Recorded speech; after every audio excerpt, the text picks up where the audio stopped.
ভালোবাসা তুমি গল্প পার্ট ৮। বেশি কথা না বলে গল্প শুরু করা যাক। পিটপিট করে চোখ খুলতেই আমার মুখের অনেকটা কাছাকাছি দেখতে পেলাম আনবীরকে। উনি খাটের একপাশে বসেই মাথায় এলিয়ে ঘুমিয়ে আছেন। কালো নরম চুলগুলো কপালে পড়ে আছে সন্তর্পণে। আমি আস্তে করে উঠে বসলাম এখন। গতকাল উনার সাথে কথা কাটাকাটি হওয়ার পর সন্ধ্যের সময় ঘুমিয়ে পড়েছিলাম। তারপর কি হয়েছিল আমার মনে নেই। এর মাঝে আনবীরকে আমার মাথায় জলপট্টি দেওয়ার বিষয়টি মনে করতেই আমি আশেপাশে তাকালাম। একপাশে একটি গামলা আর তোয়ালে পড়ে আছে। আমার বালিশের পাশেই থার্মোমিটার রাখা। নিজেকে কিছুটা ঘরমাক্ত দেখে আমার বুঝতে বাকি রইল না যে রাতে জ্বর এসেছিল আমার। হয়তো শেষ রাতে জ্বর ছাড়ার কারণেই কিছুটা ঘেমে গিয়েছি। সকালের আলো ফুটে অবাধ্য রশ্মিগুলো সারা ঘর আলোকিত করে তুলছে। এর মধ্যে মানুষটার ঘুমন্ত মুখ আরও মোহনীয় ছিল। আমি আধো ঘুমন্ত চোখ নিয়ে তাকিয়ে থাকলাম উনার দিকে। আনবীর আজকে নিজের জায়গায় ঘুমাননি। খাটের এক প্রান্তে বসেই দেয়ালে কিছুটা মাথায় এলিয়ে ঘুমিয়ে পড়েছেন। আমি তপ্ত শ্বাস ছাড়লাম এবার। গতকাল উনার সেই জঘন্য ব্যবহারের কথাগুলো ভাবতেই কান্না পাচ্ছে আবার। আচ্ছা, আমি কি এতটা খারাপ যে আমায় এতটা ঘৃণা করেন উনি? আমি তো বলেছিলাম যে সময় হলে আমি নিজেই চলে যাব। তাহলে কেন উনি এগ্রিমেন্টের কথাটি বারবার বলেন? আবার গতরাতে আমার জ্বরের মধ্যে এতটা কেয়ারিংয়ের দরকার ছিল কিসের? সবই কি শুধু দায়িত্ববোধ? আমি চিন্তায় হাত মুঠো করে নিজেকে যথাসম্ভব শান্ত রাখার চেষ্টা করলাম এবার। এতদিন আমি উনার সব কিছু মেনে নিয়েছি, তবে আর না। এই আমার জন্য কেয়ারিং হবেন, আবার এই তুচ্ছ-তাচ্ছিল্য করতে দুবার ভাববেন না। আমিও তো মানুষ। এবার আমি মনে মনে একটা সিদ্ধান্ত নিয়ে নিলাম। এই মানুষটার সকল খারাপ ব্যবহার এড়ানোর জন্য নিজেকে শক্ত হতে হবে আগে। এভাবে দুর্বল থাকলে শুধু উনি কেন, যে কেউই আমায় অপমান করে বেড়াবেন। এখন থেকে উনি শুধু নামে মাত্র আমার স্বামী, দ্যাটস ইট। আমার টার্গেট একটাই, কোনোভাবে মেডিকেলে চান্স পাওয়া। তারপর না থাকবো এখানে, না ফিরে যাব আমার বাবার কাছে। এই পৃথিবীতে এখনও একজন আছে যে আমার দেখাশোনা করতে পারবে। আমি এবার উঠে ওয়াশরুমে চলে গেলাম ফ্রেশ হওয়ার জন্য। উনাকে একবারও ডাকিনি খাটে ভালোমতো শোয়ার জন্য। এখন থেকে রীতিমতো আমি এড়িয়ে যাব আনবীরকে। ওয়াশরুম থেকে বেরিয়ে এসে দেখি উনি খাটে নেই। বিছানাও ইতিমধ্যে গুছিয়ে ফেলেছেন। গামলা তোয়ালে ওয়াশরুমের দরজার পাশে রাখা। আমি এগুলো তুলে ওয়াশরুমে রেখে দিলাম। আমার উপস্থিত টের পেয়ে উনি বারান্দা থেকে ভেতরে আসলেন।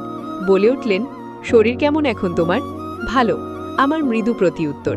আনবীর এবার বললেন, আমি ওষুধ এনেছি গত রাতে, টেবিলে রাখা আছে। সকালে নাস্তার পর ওগুলো খেয়ে নিল। ঠিক আছে বলেই আমি রুমের বাইরে পা বাড়াচ্ছিলাম। আমি মনে মনে ভাবি যে গতকালের সেই জঘন্য ব্যবহারের জন্য হয়তো আমায় সরি বলবেন সে, কিন্তু আমায় একবারও আটকালেন না তিনি। আমি দীর্ঘ শ্বাস ফেলে রুমের বাইরে বেরোলাম। গতরাতে জ্বরের জন্য শরীর দুর্বল লাগছে বেশ, তার উপর আবার দেরিতে উঠেছি। শ্বশুরবাড়িতে এত দেরিতে ওঠাটি সাধারণত কেউই ভালো চোখে দেখে না, কিন্তু আমায় অবাক করে দিয়ে কেউই কোনোরূপ কোনো আক্ষেপ প্রকাশ করল না এতে। আমি রান্নাঘরে এগিয়ে যেতে দেখি নুরিয়াপা প্রতিদিনকার মতো রান্নাঘরে কাজ করছে। একপাশে দাঁড়িয়ে আছে শিউলি ভাবি। তবে মাকে দেখে আমি খানিকটা অপ্রস্তুত হয়ে পড়লাম। তিনি নিজ ধানে চা বানাতে মগ্ন। সকালে পড়তে বসার আগে চা খাওয়া যা আমার নিত্যদিনের অভ্যেস। তার উপর গতরাতের জ্বর সারলেও এখন আদা চা খাওয়ার মতো একটা ইচ্ছে জেগেছে মনে। তাই ওনাকে চা বানাতে দেখে কিছু বললাম না। আর যাই হোক, নিজের শাশুড়ি মাকে তো আর কেউ মুখের উপর বলতে পারে না যে মা আমায় চা বানিয়ে দাও। তাই ডাইনিং টেবিলের চেয়ারে বসলাম। পরিকল্পনা করতে থাকলাম যে আজ সারাদিন কি করব। এর মধ্যে হঠাৎ টেবিলে এক কাপ ধোঁয়ায় ওঠা চা আসাতে আমি আমার পরিকল্পনা কাটিয়ে বিস্মিত হয়েছি। পাশে তাকিয়ে দেখি মা দাঁড়িয়ে আছে। আমাদের চোখাচোখি হওয়া মাত্র তিনি মিহিস্বরে বললেন, চাটা খেয়ে নাও আহি, শরীরের গ্লানিটা একটু দূর হবে। আমি মাথা নাড়িয়ে চায়ের পেয়ালাটি হাতে নিয়ে নিলাম। আমার কোনাকুনি চেয়ারে বসে পড়লেন তিনি। আমি ওনার নতুন রূপ দেখে কিছুটা অবাক হয়েছি। এই বাড়িতে একমাত্র আনবীরের মাই একমাত্র মানুষ যে আমার সাথে খুব যেচে যেচে কথা বলেন। কখনো কখনো তো কথাই বলেন না, ইশারাই বা আকার ইঙ্গিতে ব্যাপারটি বুঝিয়ে দেন। এক কথায় যত কম আমার সাথে কথা বলা যায় তত কম কথা বলার চেষ্টা করেন তিনি। তাই হঠাৎ আমার জন্য চা নিয়ে আসাটা বেশ ভাবিয়ে তুলেছে আমাকে। হয়তো গতরাতে জ্বর ছিল বলেই শরীরের অবসাদ বোধ দূর করার জন্য আমায় বানিয়ে দিয়েছেন। বিষয়টিতে এক প্রকার যেমন খুশি রয়েছে, তেমনই রয়েছে আত্মতৃপ্তি। কেননা আমার মতো মাহিনা মেয়ের কাছে এই ধরনের আদর বড়ই দুষ্প্রাপ্য।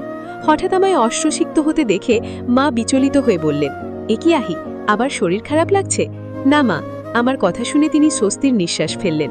আমি বারবার খেয়াল করছি যে উনি হয়তো কিছু বলতে চাচ্ছেন, কিন্তু কোনো এক কারণে বলতে পারছেন না। তাই দ্বিধা নিয়ে প্রশ্ন করলাম, মা আপনি কিছু বলবেন? মা হ্যাঁ বললেন প্রতি উত্তরে। তারপর কিছু সময় মৌনতা কাটানোর পর বললেন, আনভীরকে তোমার কেমন লাগে আহি? এমন প্রশ্ন শুনে বিষম খেলাম আমি। অবাক চোখে উনার দিকে তাকাতেই উনি শুকনো কাশি দিলেন। হয়তো পুত্রবধূর কাছে এমন প্রশ্ন করে বেশ বিব্রত হয়েছেন। আমি জিজ্ঞেস করলাম, মানে? উনি নিঃশ্বাস ফেললেন এবার, মৃদু কণ্ঠে বলে উঠলেন, দেখো আহি, আমি আমার কথার দ্বারা কি বোঝাতে চেয়েছি তুমি তা ভালো মতোই জানো, তাই কথা ঘুরিয়ে পেঁচিয়ে বলবো না। এটা সত্য যে তোমাদের বিয়েটা হয়েছে বরাবরই এক দুর্ঘটনার পরিপ্রেক্ষিতে। তবুও তোমরা দুজনেই যে এই বিয়ের দ্বারা এক বন্ধনে আবদ্ধ, এটা মানো তো? মানি। আমি চাই না যে তোমাদের মধ্যে কোনো দূরত্ব বা ঝামেলা সৃষ্টি হোক। শুরুতে নিজের ছেলের এত পরিবর্তন, একরক্ষা স্বভাব দেখে কষ্ট পেয়েছিলাম আমি। যেখানে ও বিয়ের জন্যই প্রস্তুত ছিল না, সেখানে হঠাৎ ওর বিয়েটা ভাবিয়ে তুলেছিল আমাকে, তাই মেনে নিতেও কষ্ট হচ্ছিল তোমায়। কিন্তু আমি একটু আঁচ করতে পারছি যে আনভীরের তোমার জন্য অনুভূতি আছে, আর সেটাও খুব তীব্র। আরও এক দফা বিষম খেলাম আমি, তাই ফ্যাল করে তাকিয়ে থাকলাম মায়ের দিকে। উনি নির্বিকার, কিন্তু কিছুটা চাপা ভঙ্গিতে বসে আছেন। আমি ওনার মতো শাশুড়িমা কখনোই দেখিনি যে সোজা সাপটা নিজের ছেলের ব্যাপারে এভাবে কথা বলে। আমি না পারছি কিছু বলতে, না পারছি এখানে থাকতে। উনি আবার বললেন, গতকাল রাতে 12:30টার দিকে জ্বর এসেছিল তোমার। আনভীর তা দেখে একেবারেই অস্থির হয়ে পড়েছিল। তোমায় ডাকছিল, কিন্তু জ্বর তোমায় এতটা কাবু করেছিল যে গোঙানি ছাড়া আর কোনো শব্দ করনি। পরে আনভীরের জন্য আজরান এক প্রকার বাধ্য হয়ে পাশের ফ্ল্যাট দেখে আমাদের পরিচিত এক ডাক্তারকে নিয়ে আসে। তিনি বলেন যে স্ট্রেসের জন্য তোমার এই অবস্থা। আনভীর আবার তখন ওষুধ নিয়ে আসতে গেল রাত করে। আমি শিউলি তোমার সাথে বসে থাকতে চেয়েছিলাম, কিন্তু আনভীর বসতে দেননি আমাদের। বলল ও নাকি নিজেই তোমার খেয়াল রাখতে পারবে। এর মানে বুঝো, ও যতই ওর বাবাকে বলো না কেন এ বিয়ে ওর অমতে হয়েছে, তবুও তোমার প্রতি ওর দুর্বলতা আছে। আমি কোনো কথা বললাম না প্রতি উত্তরে, শুধু এটা ভেবে অবাক হলাম যে এই মানুষটাই সন্ধে আমার সাথে যা তাই ব্যবহার করেছে, আবার রাত পেরোতে না পেরোতেই এত মায়া। উনি যে আসলে চাচ্ছেনটা কি, সেগুলো মাথার ওপর দিয়ে যাচ্ছে। আমি মায়ের অগোচরে ফিকালো হাসি দিলাম এবার, সব উড়িয়ে দিলাম তাচ্ছিল্যতার সাথে। আমার কানে এখনো বাজছে আনভীরের তখনকার বলা সেই কথাগুলো, তুমি যতই আমার ওপর নিজের বউগিরি দেখাতে আসো না কেন, তুমি আমার কাছে একটা এগ্রিমেন্ট ছাড়া আর কিছু না। আমি যা করছি সব কিছু করছি দায়িত্ববোধের জন্য, কোনো ভালোবাসা টালোবাসার জন্য নয়। কাজ আই হেট ইউ আহি। আমি না চাইতেও বারবার উনি আমায় মনে করিয়ে দেয় যে আমি জাস্ট একটা এগ্রিমেন্ট। ইয়েস, জাস্ট একটা এগ্রিমেন্ট। এবার যাই হোক, আগের মতো আর দুর্বল হয়ে থাকবো না আমি, ভুলে যাব এই মোহনীয় মানুষটাকে। বেডরুমে গিয়ে দেখি আনভীর ইতিমধ্যে গোসল সেরে বেরিয়ে আয়নার সামনে দাঁড়িয়ে শর্ট পরছেন। আমি সেদিকে ভ্রুক্ষেপ না করে ক্লোজেট থেকে জামা বের করতে লাগলাম কোচিংয়ে যাওয়ার জন্য। যদিও আমার কান অধীর হয়ে অপেক্ষা করছে উনার মুখে সরি শোনার জন্য, কিন্তু বলল না সে। আমি হতাশ হয়ে টেবিলে ব্যাগ গুছাতে গেলেই আনভীর ডাক দিলেন, আহি। আমি পেছনে তাকালাম। উনি আয়নার দিকে তাকিয়ে বললেন, গতকাল তো পড়তে বসনি, আজকে কোচিং থেকে এসে পড়াগুলো কভার করে নিও, আমি রাতে সেগুলো ধরবো তোমায়। বলেই উনি ব্যাগ আর চশমা নিয়ে ভার্সিটির উদ্দেশ্যে চলে গেলেন। হতাশ হলাম আমি, সাথে চারা দিয়ে উঠল প্রবল অভিমান। এবারও তাহলে উনি সরি বললেন না আমায়? মেডিকেল অ্যাডমিশন টেস্টের জন্য আমাদের এই কোচিংয়ের এই ব্রাঞ্চটিতে মানুষের সমাহার অনেক। এর মধ্যে অনেকের সাথেই ভালো সক্ষতা হয়ে উঠেছে আমার, যার জন্য ক্লাসের নোট নিয়ে তেমন ঝামেলায় পড়তে হয় না। তবে এর মধ্যে আরও একজন আছে যে আমায় অনেক হেল্প করে। সেই মানুষটা হলো ধ্রুব ভাইয়া। যেহেতু উনি এখানে পড়াচ্ছেন, তাই পড়াশোনা নিয়ে আমার তেমন একটা অসুবিধে হয় না। উনি ভালো মতোই পড়াগুলো ধরিয়ে দেন, আবার রাতে সেগুলো নিয়ে বসতে হয় আমার প্রফেসর বরের কাছে। উনি মেডিকেল স্টুডেন্ট না হলেও জিকে আর বায়োলজির ব্যাপারে ভালোই জ্ঞান আছে। এখন ক্লাস শেষ করে আমার দুজন ক্লাসমেটের সাথে কথা বলছিলাম আমি, তখনই ধ্রুব ভাইয়া ডাকে নামায়। আমি এগিয়ে জিজ্ঞেস করলাম, কিছু বলবেন ভাইয়া? উনি এক গাধা নোট এগিয়ে দিলেন আমার হাতে, বললেন, আনভীর বলল তোমার বায়োলজিতে নাকি একটু প্রবলেম হচ্ছে, তাই তোমার ইজির জন্য এখানে অবজেক্টিভ নোট করেছি আনভীরের কথায়, আশা করি সমস্যা হবে না। আমি নিয়ে নিলাম এটি।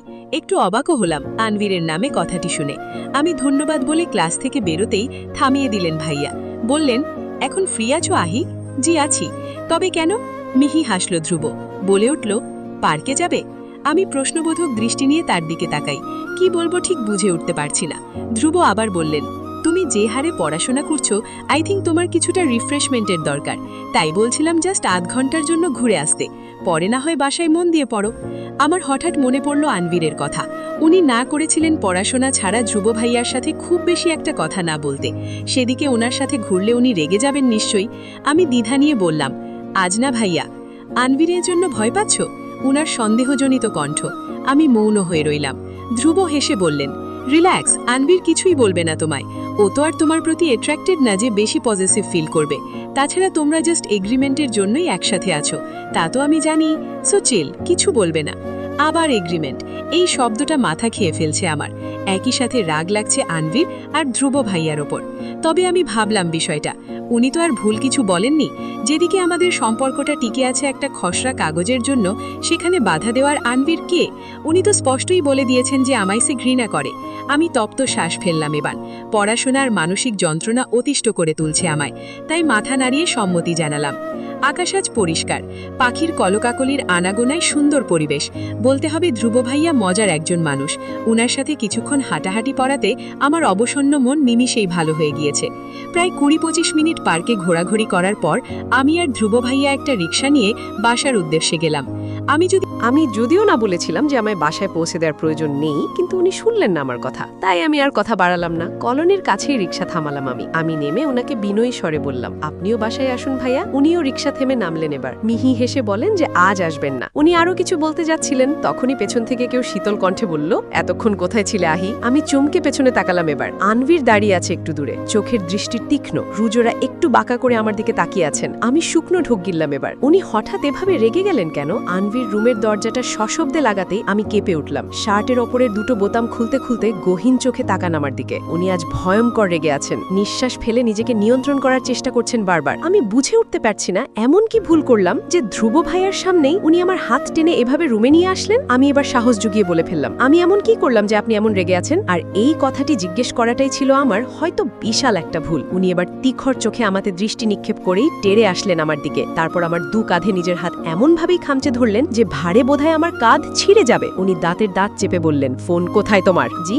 বাংলা বুঝো না? ওয়্যার ইজ ইউর ফোন আহি? শেষের কথাটি জোরে বলাতে ভয়ে বুকে ধুকপুক ধুকপুক করছে আমার। আমি কাপা কাপা হাতে মোবাইল থেকে দিতেই উনি আমার কাঁধ ছেড়ে মোবাইলটা নিলেন। আমি মনে মনে আল্লাহকে ডেকে চলছি এবার। উনি আবার কড়া চোখে তাকালেন আমার দিকে, তারপর বললেন, লাইক সিরিয়াসলি তুমি এখনো আমার নাম্বার সেভ করোনি? আমি চুপ করে বললাম এবার। উনি ওনার কালো চুলগুলো পেছনে ঠেলে দিয়ে বলে উঠলেন, তাই তো বলি, আমি বারবার তোমায় কল দিয়ে যাচ্ছি, তুমি কল না ধরে কাটছো কেন? ওই ধ্রুবের সাথে ঘুরছিলে তো কোথায় কোথায় ঘুরেছো একটু শুনি। আমার আত্মা শুকিয়ে যাচ্ছে। কোনো মতে বললাম, প্রথমত ধ্রুব ভাইয়ার সাথে জাস্ট ২০ মিনিটের মতো পার্কে একটু হাঁটাহাঁটি করেছি। আর কল যে আপনি দিচ্ছিলেন ওটা আমি বুঝতে পারিনি, কারণ আমি আননোন নাম্বার রিসিভ করি না। আনবীর দাঁত চেপে বললেন, ফাইন, এখন চুপচাপ আমার নাম্বার সেভ করো। ওনার কথার ধরন দেখে তাড়াতাড়ি মোবাইল নিয়ে ওনার নাম্বার সেভ করে নিলাম হিটলার বর নামে। আসলেই তো একটা হিটলার। নিজেই নিজের বরের এমন একটা নামকরণ করতে পেরে যে দেখে শান্তি লাগছে অনেক। আমি নাম্বার সেভ করেছি বলে আস্তে করে সরে আসতেই উনি হঠাৎ থামিয়ে দিলেন আমায়। ধীর পায়ে এগিয়ে আসতে থাকলেন আমার দিকে। উনি যতই এগোচ্ছেন ততই পিছাচ্ছি আমি। আনবীরের চোখে এখনো রাগের আভাস। শার্টের উপরের দুটো বোতাম তো আগেই খুলছিলেন, এখন বাকিগুলোও খুলতে লাগলেন। আমার নিঃশ্বাস এবার বের হয়ে আসছে। এক পর্যায়ে দেয়ালে মিশে গেলাম আমি। উনি আরো ২ কদম আগাতেই কিছু একটা ভেবে থেমে গেলেন। তারপর আমার দুপাশে হাত রেখে আমার দিকে অগ্নিদৃষ্টি নিক্ষেপ করতেই আমি থমকে গেলাম। এখন তো সরে যাওয়ার মতোই চান্স নেই, কিন্তু আমি এবার ভয় পাবো না। আমার ভুলে গেলে চলবে না যে এই মানুষটা ঠিক কি হারে কষ্ট দিয়েছে আমায়। আনবীর বলে উঠলেন, এখন থেকে এই গল্প পার্টে চ্যানেলে দেওয়া আর এই গল্প সবার আগে শেষ করে দেওয়া হবে।